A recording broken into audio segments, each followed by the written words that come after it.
Emmanuel Ducrot, dans je signale l'entrée. Non, mais je précise que Jérôme Béglé est entré en studio pour son zapping politique. Bonjour. Bonjour Jérôme, le premier de la saison. Mais Emmanuel Ducrot, on commence avec vous, avec cette image surprenante, totalement anachronique en Allemagne. C'est la destruction d'un champ d'éoliennes. Oui, ça se passe pas loin de Düsseldorf. Le groupe énergétique allemand RWE, qui est l'EDF local, et a commencé cette semaine à mettre à terre 7 grandes éoliennes. Pas parce qu'elles ne fonctionnent plus, mais parce qu'elles gênent l'extension d'une mine de lignite. Le lignite, vous savez, une sorte de charbon, c'est ce qui se fait de pire en matière de combustibles fossiles. Des éoliennes à terre pour laisser la place à un énorme trou plein d'excavatrices. Voilà résumé en une image les errements de la politique allemande de transition énergétique, ce qu'on appelle, vous le savez, l'Energiewende. Ah oui, Energiewende, le tournant énergétique. Ils sont dans la Wende à toutes les sauces, les Allemands, en ce moment. Ça consiste à fermer en gros les centrales nucléaires pour les remplacer par des moyens de production d'électricité renouvelable. Des panneaux solaires et puis ces fameuses éoliennes. Il y en a 29 000 en Allemagne. Problème, l'électricité de ces éoliennes n'est impossible à piloter. Il y a de l'électricité quand il y a du vent, en gros. Et comme il n'y a plus de centrales nucléaires, il faut utiliser un complément des centrales à gaz, mais aussi des centrales à charbon. Le gaz, c'est devenu très compliqué avec la guerre en Ukraine et l'Allemagne a donc recours aux mauvaises vieilles méthodes, ses ressources en charbon.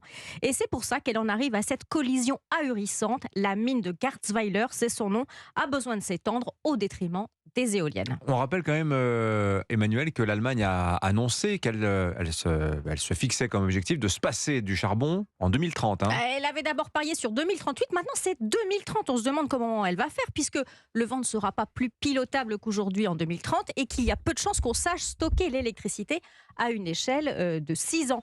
On peut donc résumer ça comme ça. Pour se passer d'une énergie décarbonée, le nucléaire, puis du charbon qui l'a remplacé, l'Allemagne a besoin de plus de charbon. En 2022, 27 centrales ont obtenu l'autorisation de réouvrir et avec elles donc les mines. L'électricité allemande est en ce moment 5, 10, voire 15 fois plus carbonée que la nôtre. Les émissions de carbone du pays ont cessé de baisser. L'Allemagne a donc sacrifié son bilan carbone sur l'autel d'une sécurité énergétique qu'elle s'est d'abord appliquée elle-même à saboter le nec plus ultra des ravages de l'idéologie antinucléaire. Qu'est-ce qu'ils en pensent de ces éoliennes qu'on abat pour étendre une mine de charbon, les habitants du coin ? Ils sont furieux parce qu'on a rasé leur maison pour faire plus de place à la mine. Ils le digèrent d'autant moins que le gouvernement du Land de Rhénanie du Nord-Westphalie, qui leur impose cette politique de gribouille, est composé de chrétiens démocrates, la CDU, et de Grünen, les Verts allemands. Oui, les écologistes allemands valident une décision aussi affreuse pour le climat. Alors écoutez la justification du ministre écologique de l'économie allemand, Robert Habeck.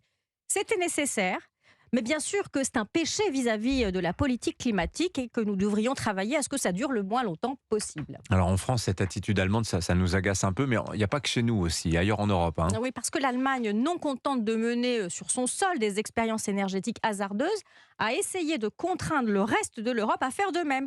Ça a donné la bataille sur la taxonomie énergétique. Tout l'enjeu, c'était de savoir si le nucléaire décarboné pouvait bénéficier des financements avantageux comme une énergie verte.